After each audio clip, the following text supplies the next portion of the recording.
As we all know, retinoscopy forms the basis for spectacle prescription.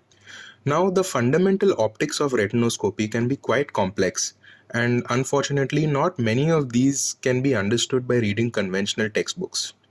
So, I have made this video specifically to try to cover these gaps by using custom made optical ray diagrams. Hopefully, this will serve as a useful tool for residents in training to help understand the concepts better. So, what is it that we can expect to learn after viewing this video? Firstly, the optics of ametropia will be well understood. Then, understanding the exact optical principle of retinoscopy, why the pupil reflex in retinoscopy moves in a particular direction. Understanding the working distance concept in retinoscopy, again, which is very important and very commonly asked. Then, understanding the effect of cycloplegic drugs in retinoscopy. Then, being able to get the exact refractive error from the retinoscopy reading.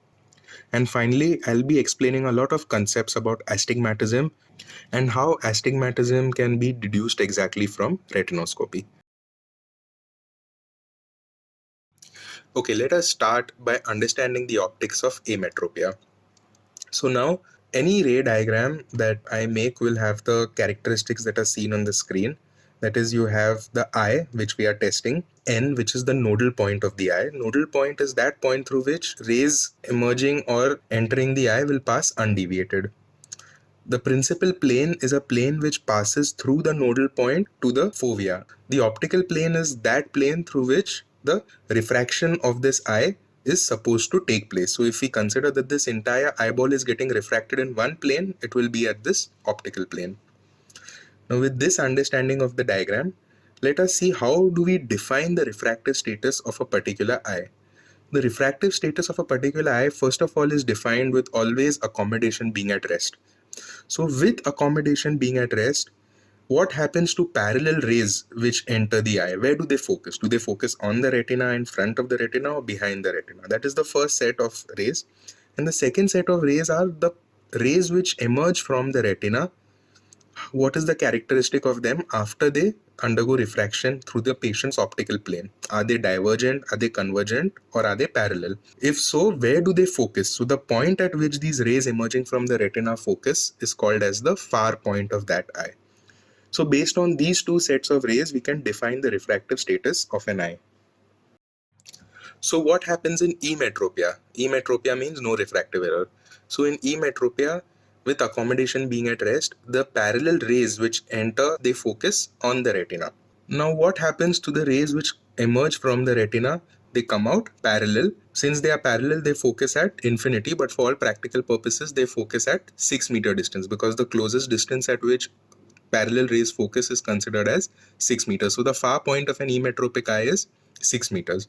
So in emetropia, the parallel rays that enter the eye focus on the retina, and the rays which leave the retina, they are parallel. So the emerging rays and the incoming rays are both equal to each other. Now, this was showing rays which come from the retina from the fovea. We have to also see what happens to rays coming from a paracentral retinal point. How do they focus?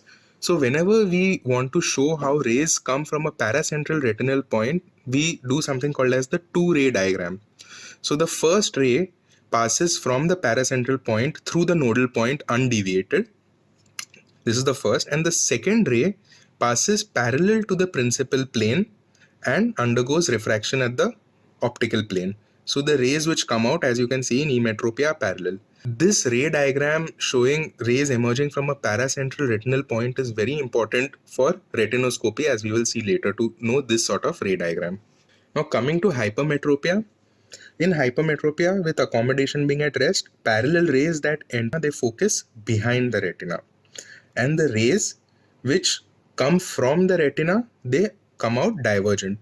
So because the rays that come out of the retina are diverging, they focus not in front but behind the eye as a virtual point. So the far point of a hypermetropic eye is a virtual point which is formed behind the eye. Let's look at the rays coming from a paracentral retinal point. So the first ray passes undeviated through the nodal point, and the second ray undergoes refraction after being parallel to the principal plane, and these rays are divergent, and the point which they meet at is a virtual point behind the retina. Coming to myopia, so the parallel rays which enter the retina focus in front of the retina, and the rays which come from the retina, they are converging after undergoing refraction in the optical plane. So these converging rays, they meet at a point which is in front of the patient's eye. So the far point of a myope is in front of his own eye. Let's look at the optical diagram from a paracentral retinal point. The first ray undeviated and the second ray after undergoing refraction forms in front of the patient's eye. Now, something which is very, very important to understand in terms of retinoscopy is that the myopic far point in meters is the reciprocal of the dioptric power of the myopia. Let's consider these rays coming from the retina in a myopic patient. Now, if the patient has a myopia of minus half diopter, the far point will be 2 meters because the reciprocal of half is 2. If a patient has a myopia of minus 1.5 diopters, the reciprocal of minus 1.5 is 0.67, so the rays will focus at 67 centimeters. A myopia of 3 diopters, the far point will be 33 centimeters. So this relationship is very important to understand, that the far point of myopia will be dependent on the amount of myopia. Now, once we have had this basic idea of the optics of ametropia and having understood the ray diagrams of each of these, we can go on to understanding the optical principle of retinoscopy. When an area of the fundus is illuminated by the light coming from a retinoscope, the illuminated fundus reflects back in the pupillary area to form a pupillary reflex. When the retinoscope light source is moved across the eye, the behavior and motion of this pupillary reflex will depend upon the refractive status of the eye. What it means is that when you move the retinoscope, there will be a movement of the pupillary reflex in a particular direction having a particular characteristic. So the direction and characteristic of that movement will depend upon the refractive status of the eye. When anyone asks you the optical principle of retinoscopy, this is the answer that has to come. So there are 3 behaviors of the pupil reflex in retinoscopy. So the first behavior is called as a against motion. That is, on moving the retinoscope in one direction, the pupillary reflex moves in the opposite direction. The second behavior is called as the with motion. In the with motion, the pupil reflex moves in the same direction along with the movement of the retinoscope. And the third type of behavior of the reflex is called as neutralization, where the pupil reflex does not move in any direction in spite of moving the retinoscope. In fact, the pupil is full of the reflex at all times. Now we come to the most important part of this video, and that is to explain why do these movements of the pupillary reflex take place. Now this you will not find in any textbook, and you have to understand this with the help of these ray diagrams. So I will explain this with the help of different refractive error examples. So the first scenario is of a myopia of more than minus 1.5 diopters. Now why have we taken this value of 1.5? So normally retinoscopy is performed at an arm's length distance. So the arm's length distance is about 67 centimeters. Why this distance? Because this is the furthest distance from which the trial lenses can easily be removed and placed from the trial frame, which is on the patient's eye, and we can see well into the patient's eye. Hence, for all our scenarios ahead, we'll be showing retinoscopy being done at this distance. So now we know that for myopia, its far point is the reciprocal of its dioptric value. So the reciprocal of 67 centimeters is 1.5 diopters. Hence, if retinoscopy is done at 67 centimeters, a myopia of more than minus 1.5 diopters will have its far point in front of the observer, that is between the observer and the patient. And a myopia of less than minus 1.5 will have its far point behind the observer. So these two will have different characteristics, as I'll be showing later. Hence, we have used this cutoff of 1.5 diopters for myopia. Coming back to this situation, now let us see how retinoscopy proceeds. A myopia of greater than minus 1.5 diopters. So the retinoscopy procedure is started with the retinoscopy light turning on and passing through the principal axis and illuminating point A on the retina. The retina will now reflect back this light, which will be seen as a pupillary reflex, and the projection of this reflection will be seen at the far point of the eye. Since this is a myopia of more than minus 1.5 diopters, point A will be projected at the far point, which is somewhere between the observer and the patient, say at point A1. Now this will form a pupillary reflex as seen in the upper right corner for a horizontal retinoscope streak. Now when the observer moves the retinoscope downwards, instead of central retinal point A paracentral retinal point B is illuminated. The projection of point B will also be at the far point of the eye, and the exact position of the projection can be demonstrated by using the ray diagrams from the paracentral retinal points which I had shown in my earlier diagrams. So the rays coming out after refracting from the eye will be convergent, and now we'll focus at point B1. Now the relative movement of the pupil reflex on moving the retinoscope downwards can be shown by how the projected point B1 appears to the observer holding the retinoscope, which is indicated by this blue dotted arrow. The position of this blue dotted arrow with respect to the principal plane in front of the observer's eye indicates the movement of the pupillary reflex. Here, it is seen to be upwards when the retinoscope was moved downwards. So this is an against motion. Hence, in a myopia of more than minus 1.5 diopters, the pupil reflex is an against or opposite motion. So this diagram is the exact optical explanation why an against motion takes place in retinoscopy, and I hope you all have understood well. If not, you all can go through this part again. So once this diagram is understood, all the other ray diagrams are pretty similar. Okay, let us see what happens in myopia of less than minus 1.5 diopters. So in the initial position, the central retinal point A is projected to point A1, which is its far point, which is formed behind the observer. Now on moving the retinoscope down, the paracentral point B is projected at point B1 behind the observer through converging rays.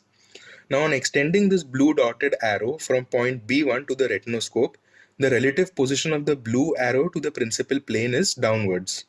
Hence, for a myopia of less than 1.5 diopters, the pupil reflex is a with motion or a movement in the same direction of the retinoscope. So the next case now is hypermetropia.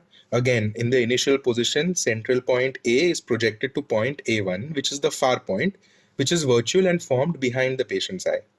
On moving the retinoscope down, paracentral point B is projected at B1 through diverging rays. On extending the blue dotted arrows from point B1 to the retinoscope, the relative position of the blue arrow to the principal plane is again downwards. Hence, for hyperopia, the pupil reflex is a with motion. The last situation is emetropia. The central retinal point A projected to point A1, which is at infinity, which is the far point in emetropia. On moving the retinoscope down, point B is projected to B1, which is again at infinity behind the observer through parallel rays. On extending the blue dotted arrow from B1 to the retinoscope, the relative position of the blue arrow to the principal plane is downwards. Hence, for emetropia, the pupil reflex is a with motion. Now, what about myopia, which is exactly minus 1.5 diopters? So, in the primary position, the reflected rays are projected exactly at the retinoscope. Hence, the entire pupil appears to be filled with light. Now, on moving the scope either down or up, the rays are still projected at the same distance, that is 67 centimeters.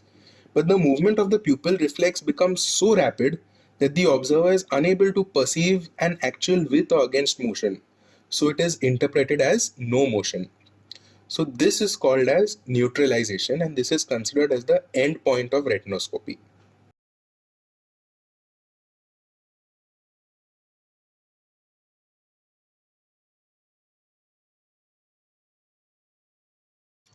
Okay, so now we have seen the most important part of retinoscopy, that why the with and against movements take place with the help of optical ray diagrams.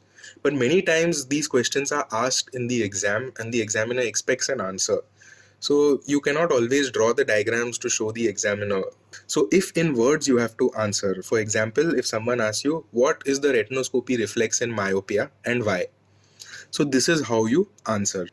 When the retinoscope light source is moved across an eye whose myopia is greater than the reciprocal of the working distance, the rays reflecting from the retina converge on the far point which is formed between the observer and the patient, causing the pupil reflex to appear as if it moved in a direction opposite to that of the retinoscope. When the retinoscope light source is moved across an eye whose myopia is less than the reciprocal of the working distance, the rays reflecting from the retina converge on the far point which is formed behind the observer, causing the pupil light reflex to appear as if it had moved in a direction similar to that of the retinoscope. So this is how this has to be answered in an exam. Same way for hypermetropia, When the retinoscope light source is moved across a hypermetropic eye, the rays reflecting from the retina are divergent and they converge onto a virtual far point which is formed behind the patient's eye, causing the pupillary light reflex to appear as if it had moved in a direction similar to that of the retinoscope. If the examiner needs further clarification, you can always draw the optical diagrams and show. Okay, so now we have established how to understand a with motion and an against motion. Now, how do you proceed? So for example, if you have a with motion over here, you have to go on adding plus lenses. You go on increasing the power of plus lenses until you reach neutralization. And as you increase the power, you will realize that the movement is becoming faster and more swift. And finally, once neutralization is reached, as in this example with a +2 diopter lens, hence the retinoscopic finding for this eye is +2 diopters. Similarly, when you have an against motion, you have to go on adding minus lenses and increasing power. And as you add the lenses, you realize that the motion is becoming more swift, more fast. And finally, at neutralization, the movement will completely appear to stop and the entire pupil will be filled with the reflex. So in this example, at -3 diopters, neutralization is reached. Hence, retinoscopic finding for this eye is -3 diopters. So now, is this the actual refractive error? It is not. Now, how do you deduce the refractive error from this retinoscopy reading? Now, we know that neutralization is always the end point of retinoscopy. Since the far point of a myopic eye is the reciprocal of its dioptric value, retinoscopy being done at 67 centimeters, at neutralization, the patient's eye is -1.5 diopter myopic. So the lens that you have used to achieve this is not making the patient emetropic, but in fact is still leaving the patient myopic. So whatever the lens being used to achieve neutralization, 1.5 should be subtracted to get the final refractive error. This is called as the working distance error in retinoscopy. So if the retinoscopy reading was -3 diopters, like in the first example, the refractive error is -4.5 diopters. And if the retinoscopy reading was +2 diopters, the refractive error is actually +0.5 diopters, because in both the cases we have -1.5 diopters. So this brings us to two commonly asked questions in the exam, that is, why do we subtract 1.5 diopters from the retinoscopy reading? And what happens if the retinoscopy is done at a different working distance? The answer to both these questions is in front of you. Why do we subtract 1.5 diopters from the retinoscopy reading? We say that neutralization is the end point of retinoscopy, since the far point of a myopic eye is the reciprocal of its dioptric value. If retinoscopy is being done at 67 centimeters, at neutralization, the patient's eye is being left -1.5 diopter myopic. So whatever the lens being used to achieve neutralization, 1.5 diopter should be subtracted to get the final refractive error, and this is called as the working distance error in retinoscopy. So this is how you explain to the examiner. And if someone asks what happens if the retinoscopy is done at a different working distance, the working distance error will change. For example, if retinoscopy is done at 1 meter, the working distance error will be 1 diopter. If the retinoscopy occurs at 50 centimeters, the working distance error will be 2 diopters. So the working distance error will be different depending on where you do the retinoscopy. The explanation as to why that happens, I'm sure by now you have understood. Now let us understand the effect of cycloplegic drugs in retinoscopy. Cycloplegics are drugs which cause relaxation of the ciliary muscles even beyond their normal relaxed state. So if you can see in these diagrams, the upper diagram shows the eye in a relaxed state. Now even in a relaxed state, some amount of tone is present in the ciliary muscles. This is called as inherent ciliary muscle tone, which causes the crystalline lens to be slightly more curved than normal. That is present in all normal persons.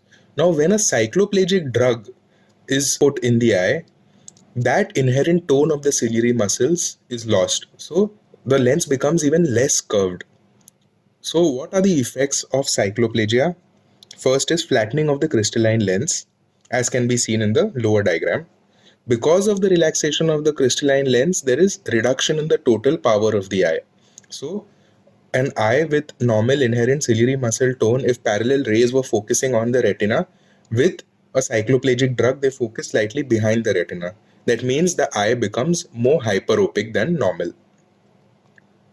So what are the effects that cycloplegics cause in retinoscopy? It produces a hyperopic error. And this hyperopic error is different for different cycloplegic drugs. So atropine causes a hyperopic shift of 1 diopter. Homatropine causes of 0.75 diopters. Cyclopentolate causes of 0.5 diopters. And tropicamide plus phenylephrine causes of 0.5 diopters. So if cycloplegic refraction is being done, also called as wet retinoscopy, there is an induced hyperopic error which has to be deducted from the retinoscopy reading to give the final prescription. This is called as the cycloplegic error in retinoscopy. So, if I give you an example, if retinoscopy is done with homatropine eye drops at 67 centimeters and the retinoscopy reading is plus 1.25 diopters, then what is the actual refractive error? We have to minus the working distance, which is 1.5 diopters, and the cycloplegic error, which is minus 0.75 diopters in this case. So, the refractive error actually is minus 1 diopter when the retinoscopy reading was plus 1.25 diopters. So, I hope the effect of the cycloplegics is well understood. Now, once we have understood why these two errors come in retinoscopy, we can easily be able to deduce the refractive error from the retinoscopy reading.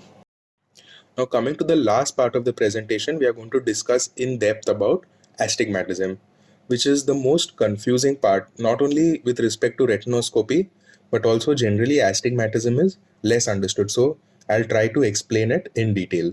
Let us take an example of retinoscopy being done at 67 centimeters with a cycloplegic of tropicamide and phenylephrine eye drops. We start with the streak in the horizontal orientation and we straddle, and we see that there is a against movement. Now, because there is an against movement, we add a minus lens. We start with minus 3 and we get neutralization. We know that the refractive error is minus 3, minus 1.5 and minus 0.5. The minus 1.5 and 0.5 is the working distance error and cycloplegic error. So the total refractive error is minus 5 diopters. Now, if we want to know if there is astigmatism or no, we have to turn this streak from the horizontal to the vertical and once again straddle.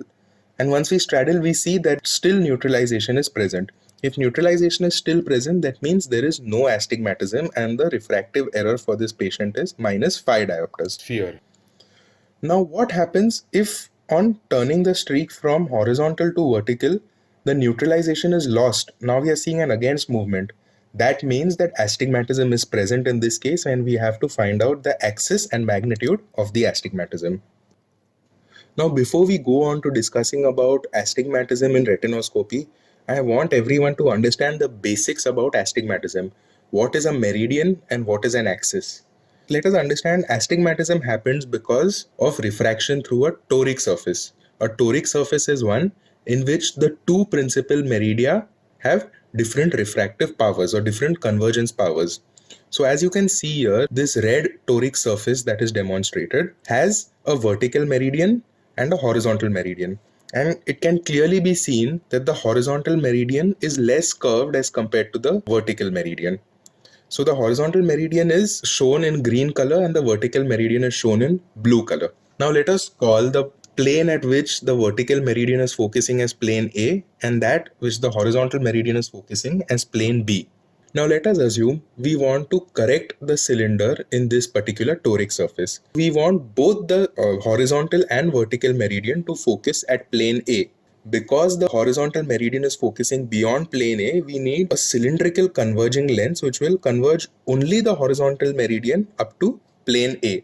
So for that, what orientation of the cylindrical lens do we need? To correct a particular meridian, a cylindrical lens whose axis is perpendicular to the meridian is needed. So we need to correct the horizontal meridian, which is 180 degrees. So we need a cylinder with a vertical axis that is 90 degrees to be used.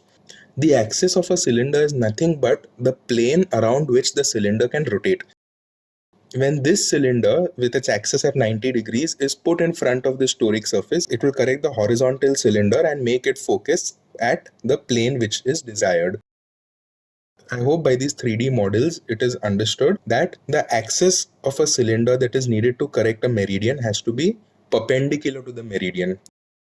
Now let us take an example and show how this works in the eye.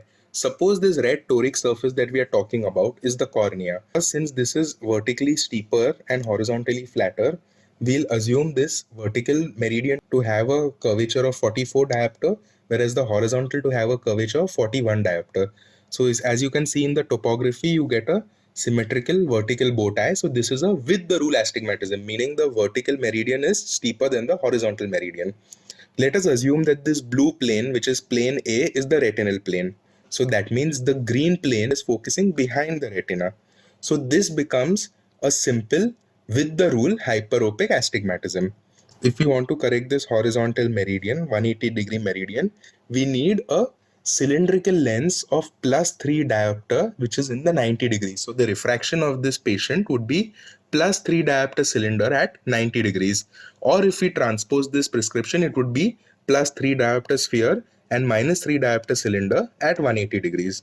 So always remember this. When a cylinder has a plus sign in a prescription, its axis corresponds to the steep meridian, whereas in a prescription, if a cylinder has a minus sign, its axis corresponds to the flatter meridian.